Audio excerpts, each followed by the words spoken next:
সমগ্ৰ অসমত আমাৰ ইলেকশ্যন লাগু হৈছে। আমি আমাৰ BTCত 15টা সমষ্টি আছে। আমাৰ MLA ইলেকশ্যন এতিয়া আহি পালে, যোৱাকালি আমাৰ গোটেই কণ্ট্ৰল লাগিছে। আমি ৱাৰ্কাৰবিলাকে একটা আলোচনা মানে ইলেকশ্যনত আমি কেনেকৈ ওলাম, কেনেকৈ আমি কাম কৰিম, সেইটো আলোচনা ৱাৰ্কাৰবিলাকে আমি আলোচনা বিলোচনা কৰিম। আজি কিন্তু ৰাতিপুৱা মৃত্যুদেহ উদ্ধাৰ হোৱা দেখা গৈছে পৰ্বতচৰত। মইতো গম নাপাওঁ।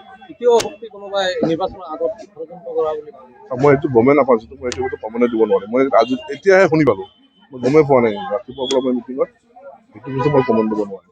নিৰ্বাচনৰ ইতিমধ্যে নটিফিকেশ্যন জাৰি হৈছে, কেনেকুৱা ধৰণৰ প্ৰস্তুতি আপোনালোকে? চাওক, আমাৰতো এতিয়া চাওক, দুখৰ দিনত যদি আমি 28টা পাইছোঁ, সুখৰ দিনত আৰু কিমান পাম? দুখৰ দিনত যদি আমি 28টা পাইছোঁ, এতিয়াতো আমাৰ সুখৰ টাইম, এতিয়া আৰু কিমান পাম? এতিয়াতো আপুনি গমেই পায়। এতিয়াতো আমাৰ BPF জয়ময় গোটেই BTCটো চলি আছে। সিদিনা আমাৰ খাম্বা ডাঙৰীয়া আহিলে, যোৱাকালি আমাৰ চন্দন মুৰ্মু ডাঙৰীয়া পদত্যাগ কৰিছে, আমাৰ দলত আহিব। চাংহাং ডাঙৰীয়া আমাৰ ইয়াতে মিটিং কৰি আছে। BPF আছে কোন? আছে কোন? এতিয়াতো আমাৰ BPF গোটেই BTCত BPF আছে। BPF চৰকাৰ চলি আছে, MLA 15টা আছে, 15টা BPF পাব, এইটো খাটাং। ইয়াত আৰু কোনো কম্প্ৰমাইজে নাই।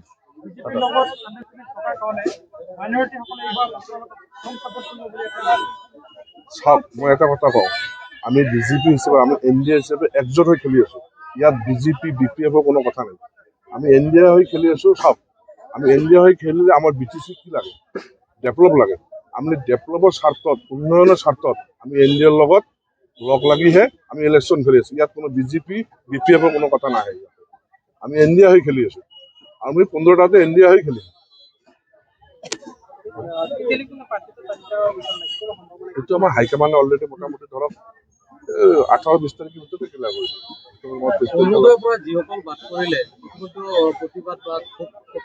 চাওক, অৰুণোদয়, মই এটা কথা কওঁ, অৰুণোদয় আমাৰ মোটামুটি ধৰক 95% অলৰেডি হৈ গৈছে। 4% বা 3% বাকী আছে। সেইটো আমাৰ যিটো সময় হাতত নাই, এতিয়া ক'ত কণ্ট্ৰেক্ট লাগিলে এতিয়াতো কৰিব নোৱাৰো। ইলেকশ্যনৰ পিছত আমি যি 4% 3% বাকী আছে, আমি কমপ্লিট কৰিম।